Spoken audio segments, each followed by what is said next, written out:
diversity. Saya Dwiani Septiana, moderator untuk sesi kali ini. Sebelum saya memulai, izinkan saya juga untuk menyampaikan satu salam dalam bahasa ibu di Kalimantan. Tabe salamat linggu nalatai, salam sujud karendem malempang. Adil katalino, becuramin kaseruga, basengat kajubata. Arus, arus, arus. Okay, first, we extend our deepest gratitude to our keynote speaker today, Dr. Alexander De Smith from Fudan University, for taking the time to share his knowledge and experience with us today. Mr. Alexander is already in Zoom. Okay, before we begin, allow me to introduce our keynote speaker.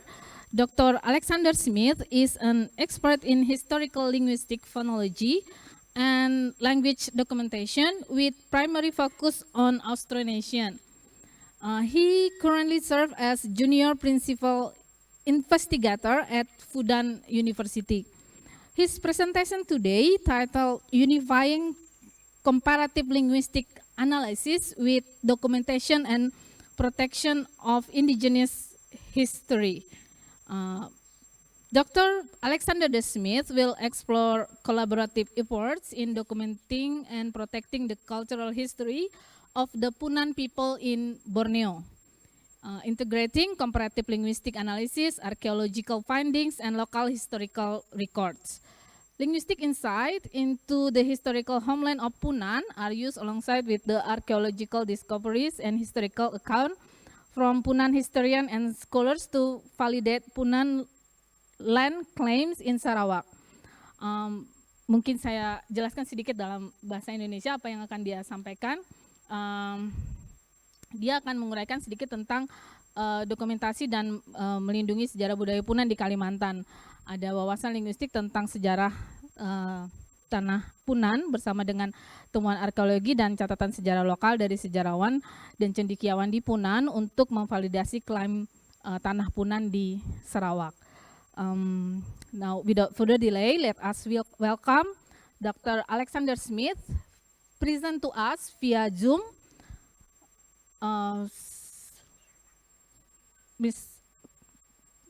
Dr. Smith, are you already in the Zoom? Yes, I'm here. The time is yours, please. Okay, thank you. I need to share my screen. Somebody needs to allow me to.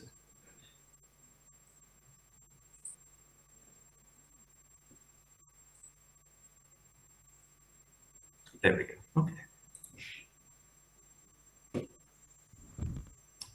So my screen sharing is visible? Yes. Great, okay.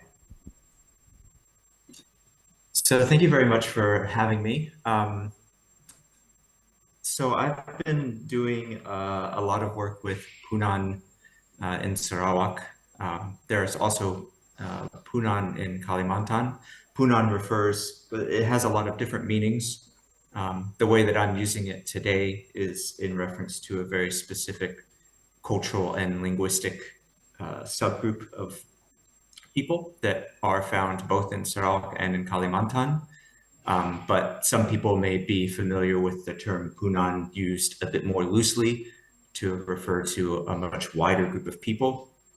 But here in this talk, I'm specifically talking about Punan as a linguistic cultural group.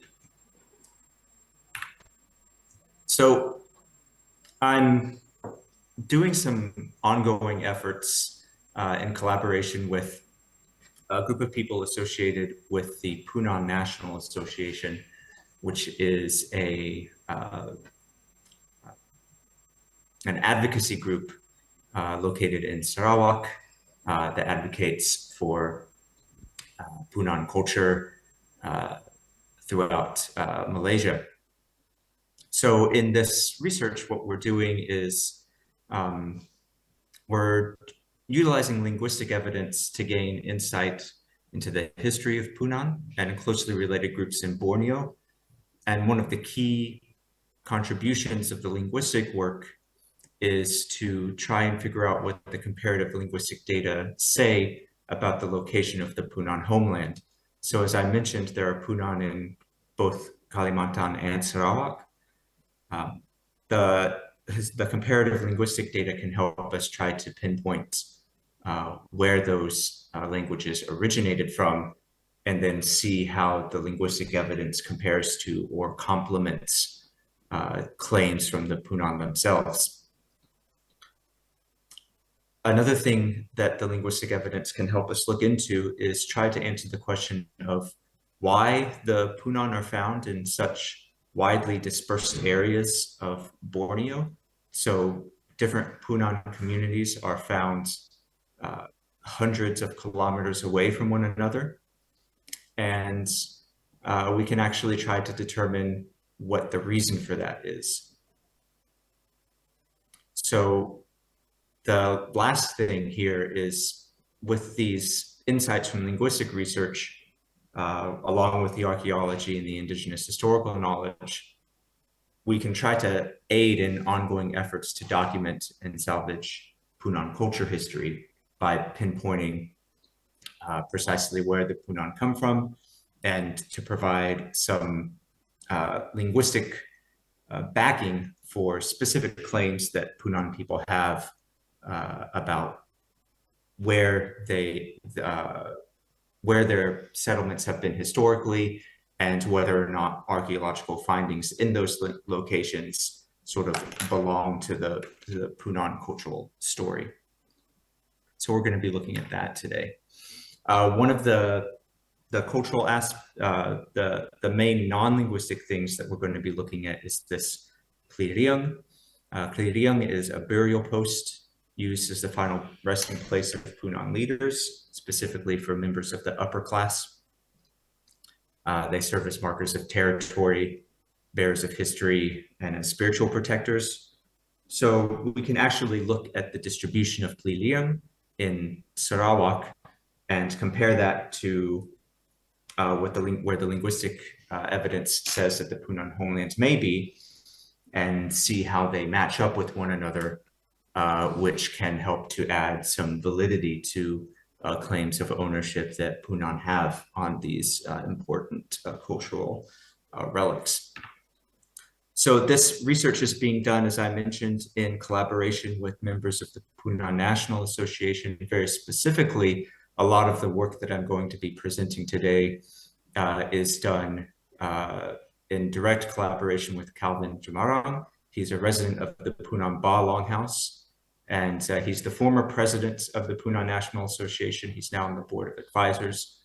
So during this presentation, when I present information on Kliriang, and when I talk about Punan migrations, Punan culture history, and the orally transmitted history of Punan and Sarawak, all of that information is coming from Calvin, and that's his direct contribution to this project. He also has many contributions outside of this project. For example, he writes and publishes on Punan history, and he's heavily involved in correcting incorrect beliefs about the Punan, and he's heavily involved in seeking research collaborations. So I certainly cannot take credit for all of the information that I'm about to show you. But my contribution is the Punan linguistic analysis. And so for the first part of this presentation, I'll talk about determining the Punan homeland based off of the comparative linguistic evidence. So four main points that I'll be talking about. The first thing is clearing up some misconceptions about the nomenclature, Punan versus Punan, etc. Then I'll be presenting evidence for a Punan linguistic subgroup. So what sort of evidence is there that these languages do actually form a subgroup with one another? Then I'll be placing the Punan subgroup within the larger Central Sarawak subgroup. I'll be talking about the linguistic evidence for that subgroup. And then I will be talking about the Punan homeland. And sort of an overarching question that we're going to try to be answering in addition to this is, what is the source of nomadism or hunter-gatherer lifestyles for Punan outside of Sarawak? So one thing to bear in mind as we go through this presentation is the Punan in Sarawak are, by and large, settled agriculturalist society with a complex and highly developed culture of rice farming and a very Dayak style of living. Outside of Sarawak, when you look at Punan in Kalimantan, the picture is quite a lot different. Punan in Kalimantan, many of them have been very recently or historically nomadic and have engaged in a hunter-gatherer lifestyle rather than an agriculturalist lifestyle. Punan and Sarawak have never been involved in nomadism or hunter-gatherism, except for a few specific examples that I won't really get into here. So one of the questions is, what's the explanation for nomadism in Punan of Kalimantan? There are different theories about nomadism. The two main theories are, one, the Punan were historically nomadic and agriculturalist Punan became agriculturalists recently. The other claim is that the Punan were historically agriculturalists and that nomadic Punan represent people that gave up an agricultural lifestyle in favor of a nomadic lifestyle. So those are two theories about the origins of nomadism that I will also touch on during this presentation. So to clear up a little bit of the nomenclature with some prerequisite information, those of you who are familiar with the situation, this certainly will not be anything new to you, but in Borneo, there are two very similar sounding names, Penan and Punan. And to make things even more confusing, both groups, Penan and Punan, have a history of nomadism and hunter-gatherism. So because of that overlap in culture and overlap in naming conventions, there is a conflation of these two. So I'll just sort of clear some of that up before we move forward. Penan are a semi-nomadic group that lives mostly around the upper Rajang River area and its tributaries, and in areas around the Barong River watershed in both Sarawak and Brunei. So sort of in the more northern parts of Sarawak, there is a big Penan presence. Due to numerous factors, including similar names, colonial attitudes, discrimination, and ignorance, Penan and Punan are often conflated with one another, but they really are two very distinct groups. Linguistically, they are distinct. They belong to different linguistic subgroups, and culturally, they're distinct from one another. And here you see the rough location of some Punan groups in Sarawak. The dots represent locations where I have personally done work, and then the outline is just sort of the general region where Punan communities can be found. Or I'm sorry, Penan communities can be found. Punan can be broken down into two types. One, and this happens in Kalimantan, Punan is often used as sort of a semi-derogatory term for outsiders and nomadic people. So a lot of the times you'll hear people in Kalimantan referring to people who may practice nomadism or who belong to an outgroup as Punan, even though those people who have been given that name don't necessarily belong to the Punan linguistic and cultural group, and they may not even self-identify as Punan. The name is just applied to them as a marker of their otherness and as a marker of their nomadism or semi-nomadism or what have you. So there are many groups in Kalimantan who have the name Punan, but don't really belong to Punan as I'm defining it, which is based purely on linguistic grounds. And these are the rough locations of where you'll see that name Punan applied to people that aren't necessarily Punan. So then we have the Punan themselves, the actual Punan. And here we can split it into two different groups, as I already mentioned earlier. There's the mostly Sarawakian groups that are culturally and linguistically Punan and are settled agriculturalists. And then there are the mostly Kalimantan Punan who speak languages that are related to the Sarawakian Punan, but they do not necessarily belong to that same cultural group, and they practice or used to practice nomadic lifestyle. And these are the rough locations. Again, the dots are just places where I have personally done work. The outlines are the rough regions where these people can be found. So there are many more Punan than just the few green dots that you see on this map. So what sort of evidence is there for a Punan subgroup?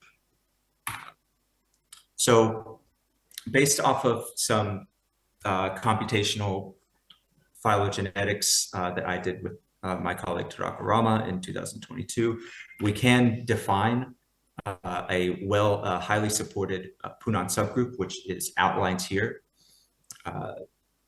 This is informed by data from 6 Punan societies in both Sarawak and Kalimantan. That Punan subgroup sits within a larger Central Sarawak subgroup. Again, this is from computational phylogenetics, which is great. It does show a Punan subgroup, but this work is done by computers. What does the human element have to say? What does the traditional comparative linguistics have to say about this? Basically, Punan are linguistically defined by these evidences shown here. So Punan languages show some regular phonological innovations. The deletion of Proto-Malay-Polynesian capital R, the deletion of Proto-Malay-Polynesian S in word final position, the merger of Proto-Malay-Polynesian L with N in word final position. Those 3 changes alone are not very good. These changes are found in many different subgroups in Borneo. So it's not really surprising to see them in Punan as well. The raising and merger of Proto-Malay-Polynesian A with schwa in word final position is a little bit better. It's found in fewer subgroups in Borneo. But again, the regular phonological innovations are of moderate strength at best.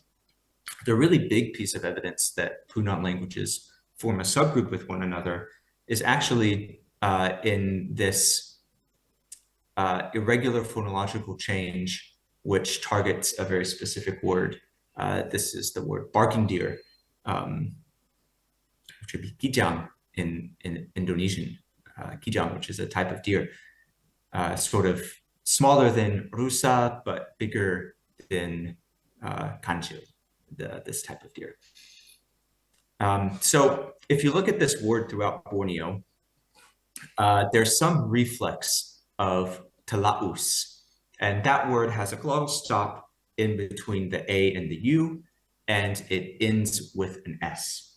Now, of course, sound change means that the reflexes of this words are very different in different languages, but we can always reconstruct a glottal stop in between the A and the U, and we can always reconstruct an S at the end of the word, except in Punan. Punan is the only subgroup in all of Borneo where the S and the glottal stop switched places. So instead of reconstructing talaus to Proto-Punan, we actually reconstruct talasu, with the S now in between the A and the U and the glottal stop at the end. So you might think, well, that's just one small change in one small word. Can it really be that important? The interesting thing about this, and the thing that makes it really important for subgrouping, is that there's no motivation for switching the S and the glottal stop in this word. Why would that happen? Moreover, that switching of the S and the glottal stop is found in Sarawak, it's found in Kalimantan, in Punan groups that are hundreds of kilometers away from one another and who have no recent history of contact. So it's very unlikely that communities that are so far away from one another would randomly switch these two consonants in this specific word. What's much more likely is that that change happened when these communities were closer together and when they were co-developing in some sort of proto-Punan linguistic community. So that's really the big piece of evidence right there. There are also lexical replacement innovations and semantic shifts. So I think that with this evidence, there's fairly good support for a Punan subgroup based mainly on the metathesis in words for barking deer. Within Punan, there's also good evidence for subgrouping within Punan. The big one, the really interesting one, is between Punan Tuvu and Punan Ba. So Punan Tuvu is spoken in Kalimantan. Antonia Soriente, who gave a talk yesterday, has done quite a lot of work with Punan Tuvu, and she has a really large dictionary of the language out. I've also done much less work with Punan Tuvu, but there's good resources for this language spoken in Kalimantan. Punan Ba, of course, is spoken in Sarawak, hundreds of kilometers away from Punan Tuvu, but they both share the raising of A to schwa with some further changes down the line in penultimate syllables as a dissimilation if the final syllable also had an A in it. Now, that is maybe a bit of a confusing way to put it, but basically let's look at this word for thick right here, kapal. That word is reconstructed with an A in the penultimate syllable. It's reconstructed with an A in the final syllable. In Punan Tuvu, the A has raised to schwa. In Punan Ba, the A has raised, and then it's undergone a secondary change to O. But in other Punan, the A has not changed. It's kapan, kapan, kapan, kapan. And in other languages in Borneo as well, this specific A does not change. So in Punan Tuvu and Punan Ba, then you have this dissimilation. If there's two A's in successive syllables, the first A raises. That's a very narrowly conditioned change, and it's good evidence that Punan Tuvu and Punan Ba subgroup directly with one another inside of Punan. And that's also great because these two languages are so far away from one another. It really hammers home the idea that there was at one time in the past a more concentrated Proto-Punan speaking community. And there are other changes here that I won't get into too much detail on because I don't want to lose a lot of time. But one thing that you'll notice is that you can form some subgroups like Punan Tuvu and Punan Ba share this and other changes with one another. But then you have some languages that are sort of in the middle. Punan Aput, Bogatan, they share some changes with Punan Ba and Punan Tuvu, but on the other hand, they also share some changes with other languages like Lisum and Bukit.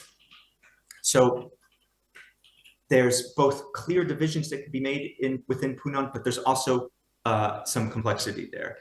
And there are other Punan languages. If you add those Punan languages to this data set, it just stays complex. It doesn't work itself out. So there is a Punan subgroup. I think the evidence for that is fairly strong. So then where does Punan fit within Borneo? Where does the Punan subgroup fit when compared to other subgroups in Borneo? That's where Central Sarawak comes into play. Central Sarawak is a large subgroup that includes, let me see if I can, nope. Central Sarawak includes the Malanao languages, which are sort of spoken along the coast of Sarawak. It includes Kajang, which is spoken in the Rejang area, and it includes the languages spoken in the Mueller-Schwaner region of the Upper Kapuas and Upper Mahakam River areas. I call those languages Upper Kapuas Mahakam, just to define them by their geographic location, but they've also been called Mueller-Schwaner languages based off of the mountain ranges where they are found.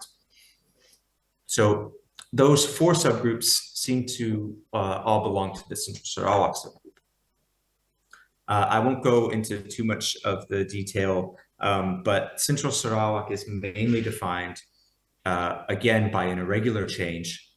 There's this word for to steal, which if you look in other languages in Borneo, in fact, if you look at other languages throughout the Austronesian family, that word reflects something that had an A in the penultimate syllable, something like takao. So if you look at Kenya, for example, it's going to be takao. If you look at Kayan, it's going to be tako. But in Central Sarawak languages, and only in Central Sarawak languages, the A in the penultimate syllable became an I. So you have tikau and manikau. That's true in Malanao, it's true in Kajang, it's true in Upper Kapuas Mahakam, and it's also true in Punan languages, which again suggests that Punan, Malanao, Kajang, and Upper Kapuas Mahakam all lived in a more compact linguistic community that was undergoing changes as a group, something that we might call Proto-Central Sarawak. Yeah. There are some additional subgrouping things that I'm not going to get into. But so now we can, with that information, we can look at the Punan homeland. Punan is a subgroup. The Punan subgroup belongs to the Central Sarawak subgroup. So where do we place that subgroup? So this is a rough distribution of various members of the Central Sarawak subgroup.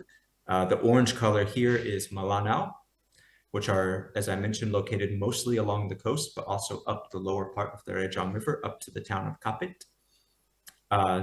The reddish oval here is Kajang, which is a very small group of languages in the upper Rejang area. This bluish oval here, right in the middle of Borneo, is Upper Kapuas Mahakam, which involve Penihing, Hovongan, Kreho, Auheng, Seputan, these languages that are spoken up here in the very farthest areas of the Mahakam River and the Kapuas River. And then, of course, the green dots are Punan.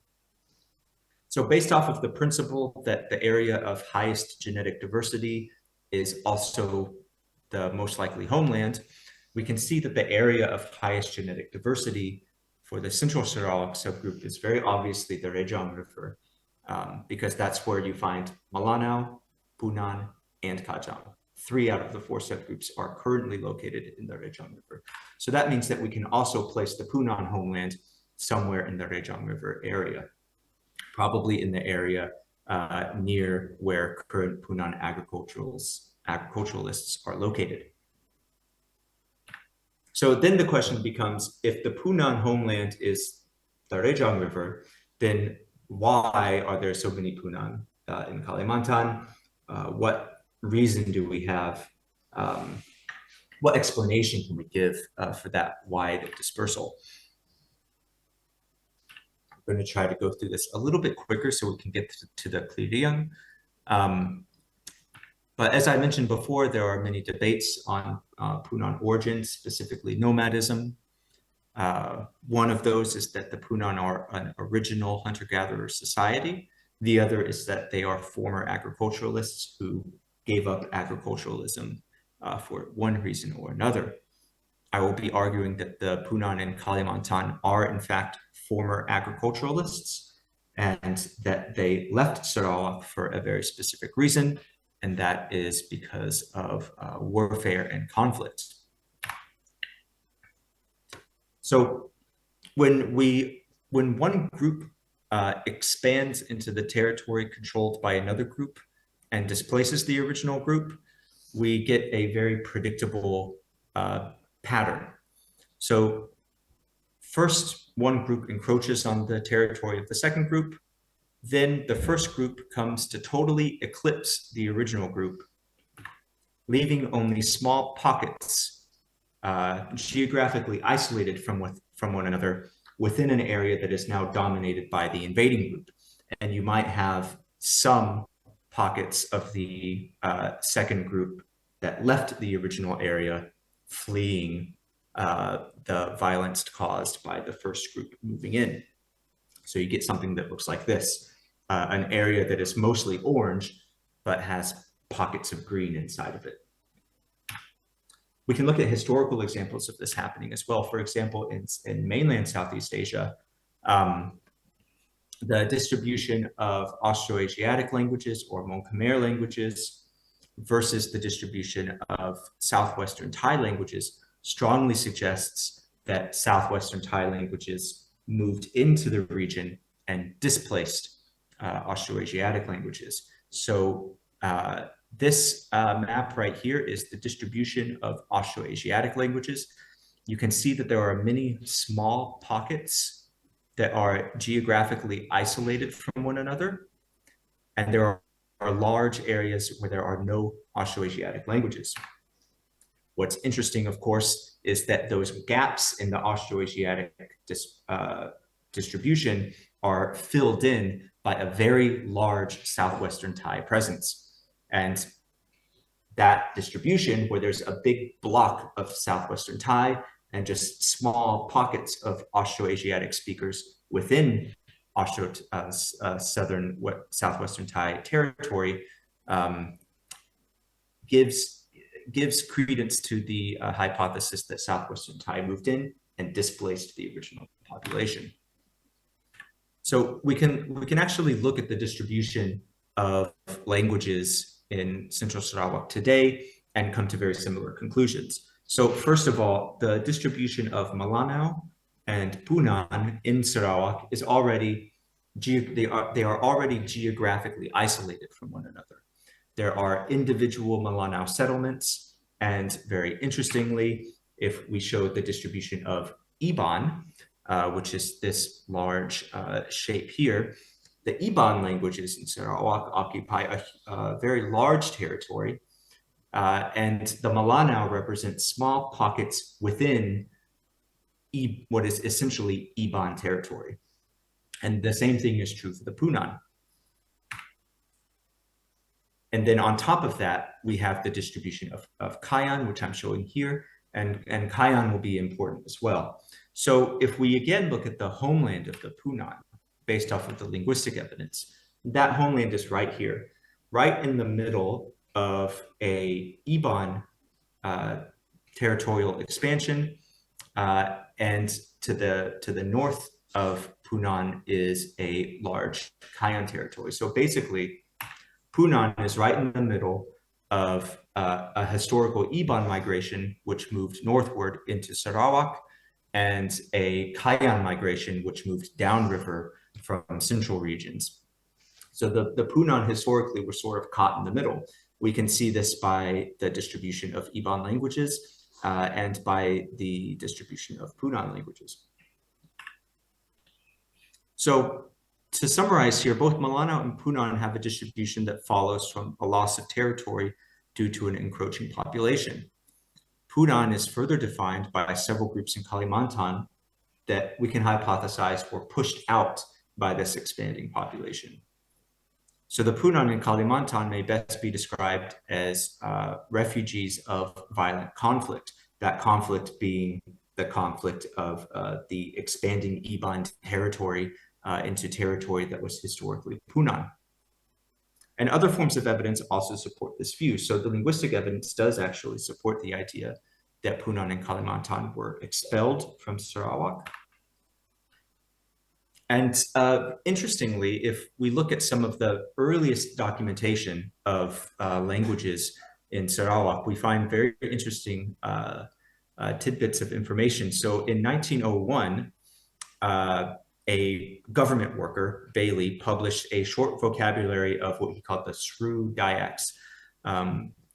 Sru was probably a Punan language. At the time when Bailey published his vocabulary, he didn't make any mention about what ethnic group the Sru belonged to, but we can look at the words in his word list and compare them to Punan vocabulary, and we can see very clearly that the Sru was probably a Punan language in 1901, 124 years ago. So these various words, I won't read through them, mark Sru as a Punan language because Sru contains a lexicon that is very distinctively Punan. However, the Sru still exist today, but the descendants of Sru speak Iban. They don't speak Punan, and they don't identify as Punan. They identify as Iban.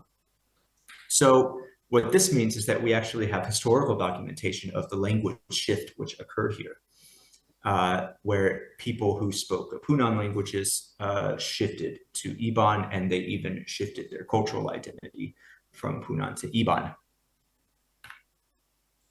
If we look at oral histories that are reported in anthropological publications of the Punan in Kalimantan, we also see something similar. So if you look at the Bukat, who live in the Kalimantan-Sarawak border region, according to Salato, they trace their origins to the Upper Bale River, which is a tributary of the Rejang.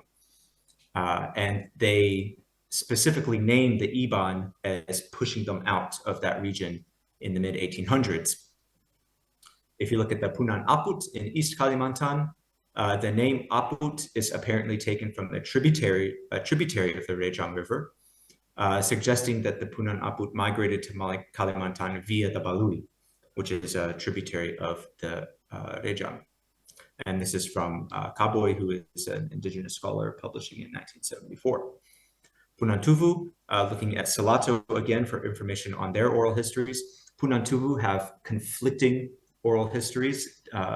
Some of their oral histories place their origin in Kalimantan. Other oral histories place their origin closer to the Rejang River. So depending on which version of Punan Tuvu history you look to, one of the versions of Punan Tuvu history places their origin in and around the Apokayan region, which is on the border of Sarawak and Kalimantan, again, near the Upper Rejang River. Punan Ba, this is according to Calvin and his accounts of Punan Ba oral history. There is a well documented and passed on history of conflict with Iban and Kayan that is very well established in Punan Ba. And to this day, those past conflicts have impact on the Sarawakian Punan's relationship with their neighbors. So very clearly a history of conflict with Iban, who moved into the Punan territory sometime in the 1800s. So if we look at the oral histories of Bukit Punan Aput and Punan Tugu, you can see that they're all sort of pointing to the same area. And that's the same area that the linguistic evidence says is the Punan homeland. So then we can summarize that the Punan in Kalimantan, the ones that belong to the Punan subgroup,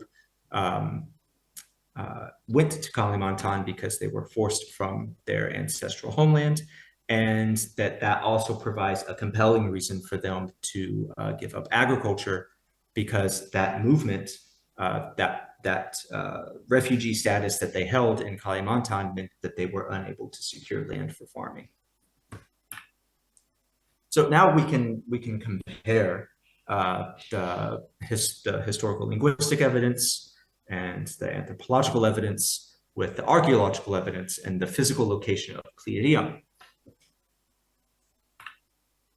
So Kliriang are these sort of burial poles that have deep significance to Punan culture and Punan spirituality that were used as mausoleums for leaders in the Punan community, members of the upper class, because Punan society is historically highly stratified.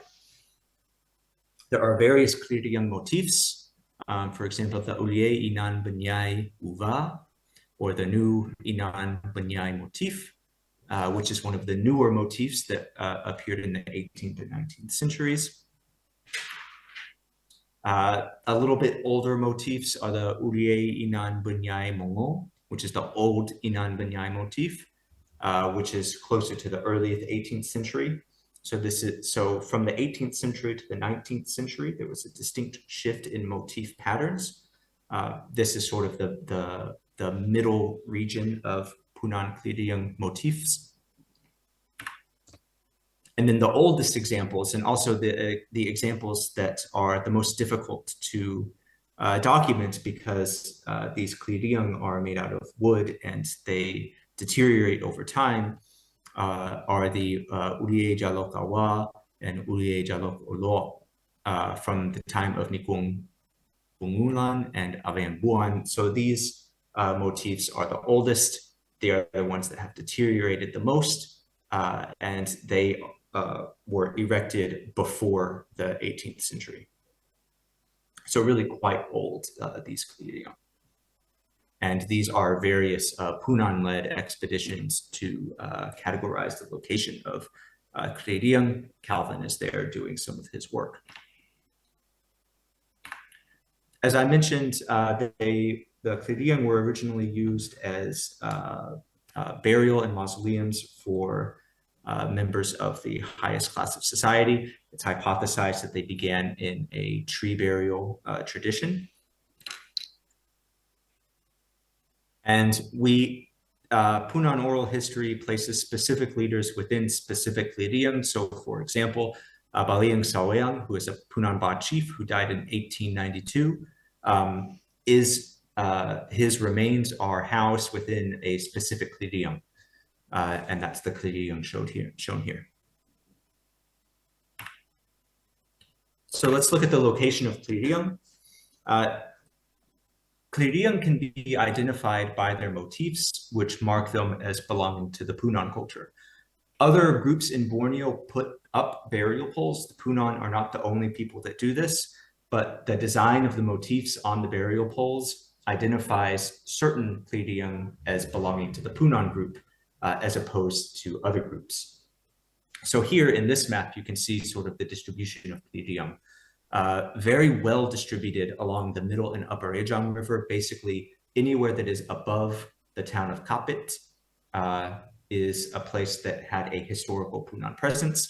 And then the Punan are also Punan kliriang are also present to the north of the Rejang, up to the coast, but not on the coast, because the coast is area that is dominated by Malanao-speaking people. So this is the currently known documented extent of Punan kliriang. And as you can see, it is right in the middle of the area where the linguistic evidence also suggests is the Punan homeland. So all of the evidence is adding up that the Punan are probably from this region. Now, what's really interesting is when you overlay the location of the kliriang with the current location of various ethnic groups in Borneo, you can see the majority of the kliriang are in territory that is now Iban occupied. So these kliriang burial poles are in Iban land, and the Punan themselves, the current Punan longhouses, which are shown here as red dots, are sort of squeezed again between the Iban and the Kayan.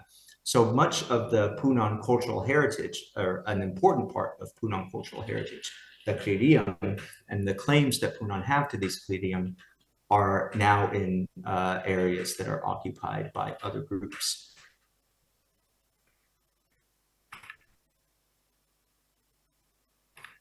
And the Punan themselves represent a rather small and shrinking population. So any sort of validity that can be given to Punan's claims over these cultural relics is very worthwhile, because the Iban represents the most populous and most powerful indigenous group in Sarawak. So when we combine the linguistic evidence, which does support a Punan group, and which also suggests that the Punan homeland is in the area where kliriang are currently located.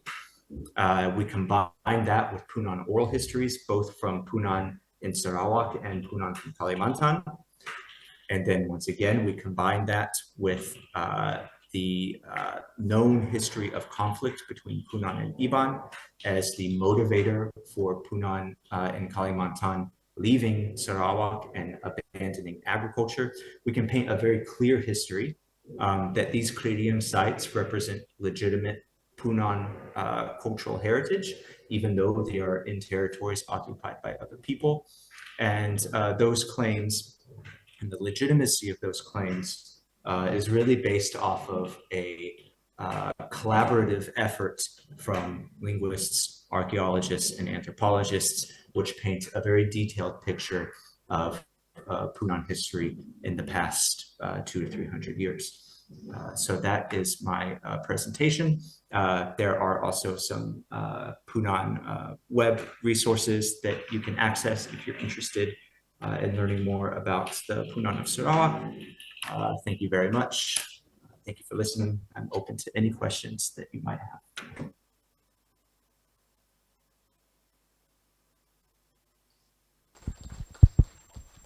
Okay, thank you, Dr. Alexander Smith, for the presentation. Now I will open the question session. If you have any question, you can raise your hands. Atau, okay, thank you, Tisa.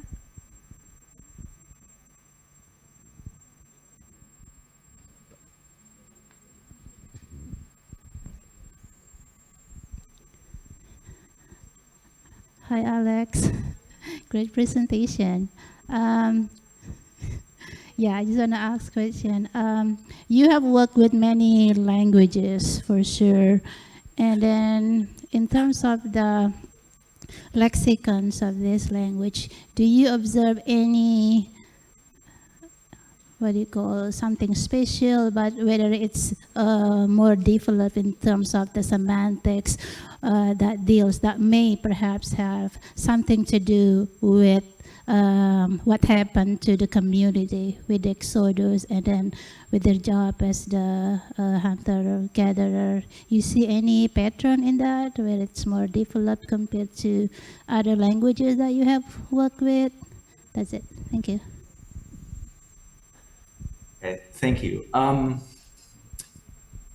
It's a bit difficult because the Punan in Sarawak and the Punan in Kalimantan are really quite different from one another, even though they are part of the same linguistic subgroup and share a similar history 300 years ago. The semantics in the lexicon. So I'll give you an interesting fact about the lexicon that might be what you were looking for. If you look at words for agriculture, like words for rice, for example, the word for beras in Punan is a good example. So if you look at the word beras in Punan Ba, and as far as I'm aware, in other Punan in Sarawak, the word for rice is a native word. And we can tell that it's native because we have a very good understanding of Punan historical phonology. So we know what the reflex of beras should be in a Punan language. In Punan Ba, it's ba. The word ba itself is beras because the area around the Ba River, where the Punan Ba are from, is very good for growing rice. So they are literally called Punan beras, sort of, if you wanted to think about it that way. So the R in word medial position deleted in Punan. That was one of the sound changes that I mentioned earlier when I was talking about evidence for the Punan subgroup. Yeah, here, capital R deletes in Proto-Punan.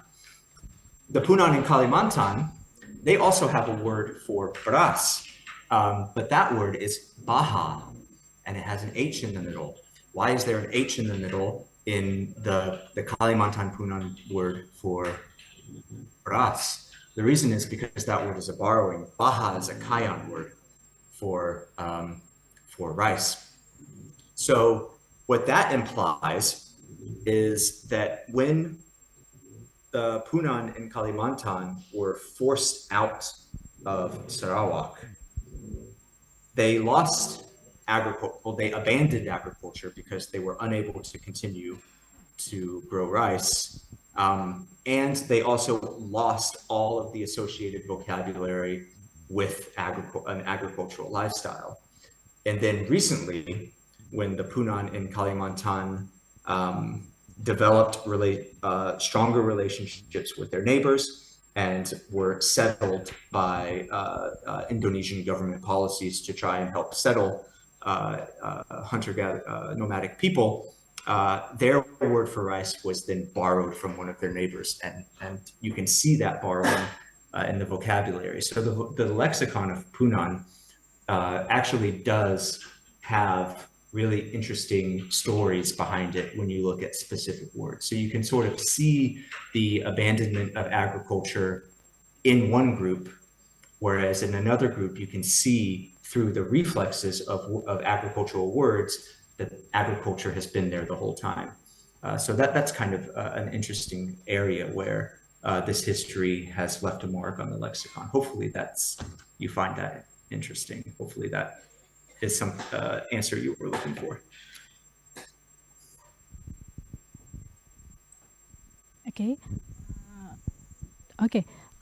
Thank you. But before we continue, we have another question from Yunus Sulistiono via Zoom. Okay. Yunus, Hello. are you? Hello. Yes. Yes. Can you hear me? Okay, please. Okay. Yes. Thank you. So, well, first of all, I would like to thank the committee for putting together such amazing panel for this conference. Yeah, Alex, so I really enjoyed your presentation. I have you. questions for you. So, you mentioned earlier that you want to argue that the Punan peoples are more agricultural than hunter-gatherer, if I'm right. So can you explain more about that, and how did you come up with the conclusion that they are more agricultural society? And then my second question, I also noticed that you are more focusing on the Punan society in the Sarawak region, and I would like you to, I'd like to hear from your perspective. What is the difference mainly between the Punan community in Sarawak compared to the Punan community in the Indonesian Borneo region? Yeah, and then I have another one question if it is okay. So I recently discussed with Professor Antonia Soriente, who's also done many research on Punan Tuhu, and she come up with this idea of exploring more about Punan Batu people, because yeah, it's there are some news articles on the internet, and hey, there's this Punan Batu, and what do we know so far about this community? And we haven't heard a lot. And so we come up with a proposal to explore more about Punan Batu community. And what do you take on this Punan Batu? Have you heard anything maybe? Or maybe during your field work, if you have ever encountered any information about Punan Batu? Also, I have one more question, if that's okay, about the oral history. Okay. Yeah. You also discussed the oral history of the Punan community, and also come up with the conclusion that the Punan has this exact place as their home origin. Can you explain more? How do you come up with that conclusion to determine that exact place as their place of origin? Thank you. Okay. Okay. Okay. So I'll go through those one by one. So first you mentioned the Punan as being more agricultural. So I'll clarify that Punan in Kalimantan have a very complex, complicated history. But I'm not saying that the Punan in Kalimantan are agriculturalists. Many of them have shifted to agriculturalism because of incentives from the government or through contact with other agricultural groups. But what I'm really saying when I talk about agriculturalism in Punan is that in the past, hundreds of years ago, before the Punan in Kalimantan went to Kalimantan, they were probably part of the same agriculturalist Punan group that is still in Sarawak. So the history there is basically you had one Punan community in the Rejang River area, and that community was an agriculturalist community. And when I say community, I don't mean one village, many different villages, but sort of part of a Punan, a proto-Punan community. Then the Iban move in, and some of those agriculturalists, Punan in Sarawak, have to leave because they are fleeing from the conflict. So when they left Sarawak and went to Kalimantan, they didn't have any land in Kalimantan.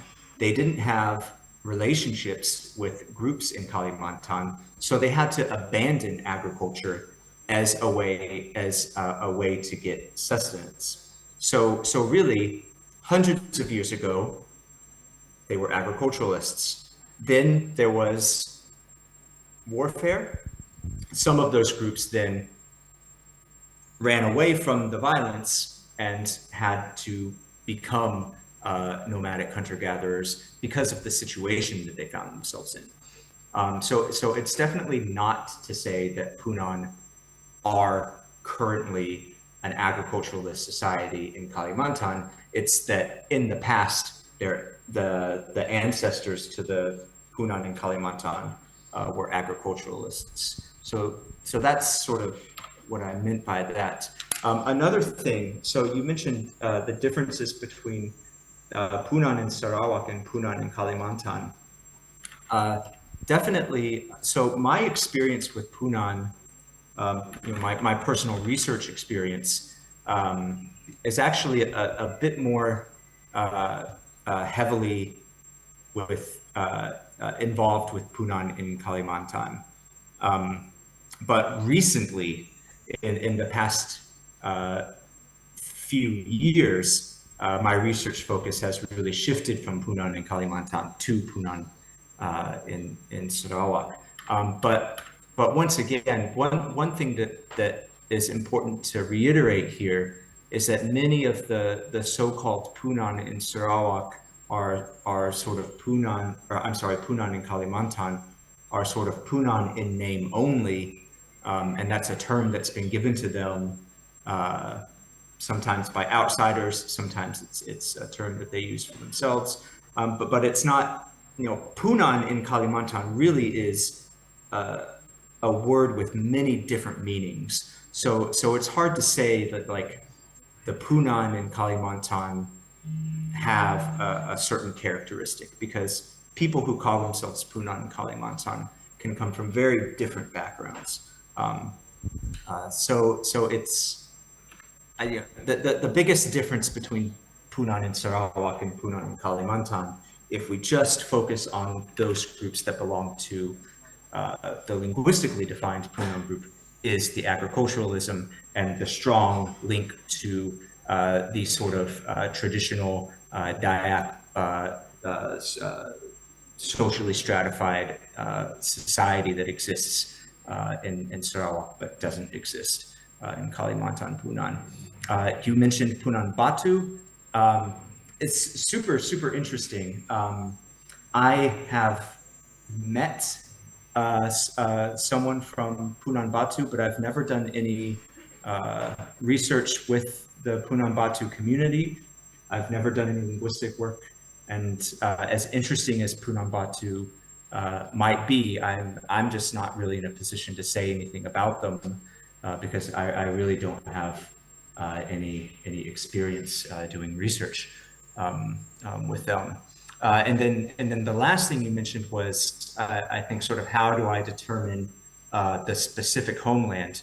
So one thing about the homeland is you use the word specific, and I suppose that this is sort of specific, right? It's the upper Rejang area, but really that's sort of a large area in itself. We can't say, for example, that the Punan originate from this very specific longitude and latitude or something like that. Rather, when I talk about the Punan homeland, I'm really just trying to say that somewhere in the upper Rejang River and its tributaries was a Proto-Punan speaking society. And if you want to see sort of the extent of that homeland area, we can look at the distribution of Plirium.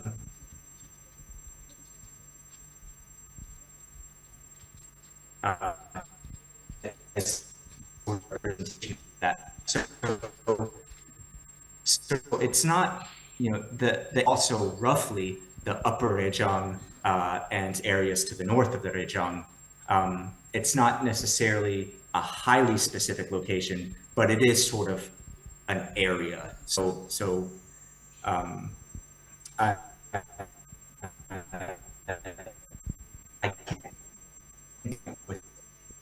with the homeland is. And the last thing, sort of, how do we know? How does the linguistic evidence tell us that that's the homeland? I mentioned that if you consider Punan to be part of the Central Sarawak subgroup, then the area of highest genetic diversity within Central Sarawak is itself the Rejang River. So then Punan, being a part of Central Sarawak subgroup, that center of genetic diversity, which is the Rejang River. So Malanao here in orange, Kajang in red, and Punan in green. 3 out of 4 subgroups are currently located in the Rejang River.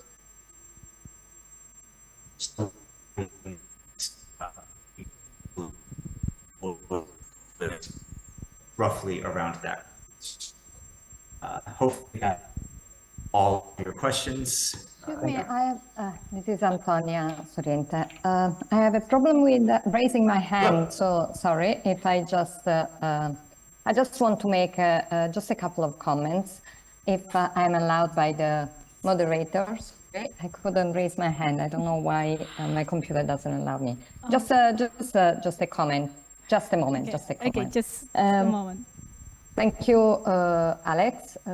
It's been a long time since we haven't met. You know that what you're researching is a very, very complex and very complicated issue, and I'm very happy that there's more and more research about this issue. My only problem is that you're talking about the only Punan group that, nota bene, in the literature by people who've been involved in more anthropological work are not considered to be really Punan.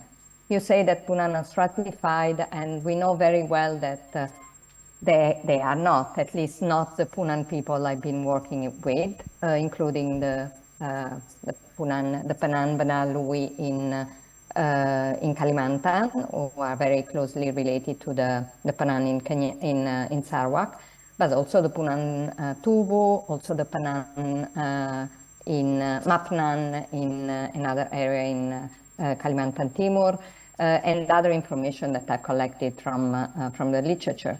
So, it's interesting what you say, but it seems to me that the Punan Ba is much more closely related to the stratified societies that are the Kenya, the Kayan, and all the other people that we can find in Sarawakan and Kalimantan. And again, the claim that the Punan are not hunter-gatherers, but are agriculturists who decided to take hunter-gatherer habits. We know very well from literature on other hunter-gatherer groups that this is not the case. It's never the case. This is just a claim made by Hudson, never really embraced by other people working with the hunter-gatherer societies. So, but again, linguistic data can be very helpful in these, but also only working on one single term, which is the la'u, the lasu, it's a bit risky. What I want to say is that still a lot needs to be done, and I really greet with enthusiasm the intention of Yunus Sulistiono, who is much younger than me, other people who are not really able to do more in-depth research in the field, to actually see what happens with another group of people who are actually, they seem to have hunter-gatherers habits.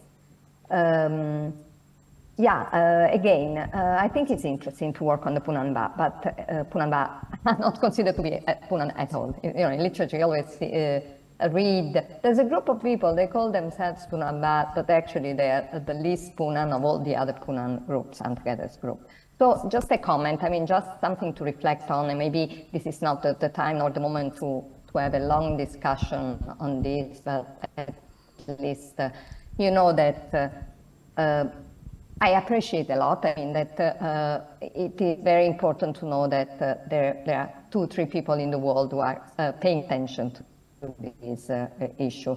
It's very important to collect oral history from many people, from the Punanap, from the Punansian, are very close related to the Punanap, up into a solution, into a. Okay. I'm Maybe sorry, I the have conclusion to. is not something very easy. Thank you. Okay, I'm sorry. Okay, we still have a lot of questions. I do have a question, but the time is up. I have to close this session. Thank you very much for Dr. Alexander Smith for sharing knowledge and valuable insight with us this morning. Okay, I think we can give applause to Alexander Smith this morning.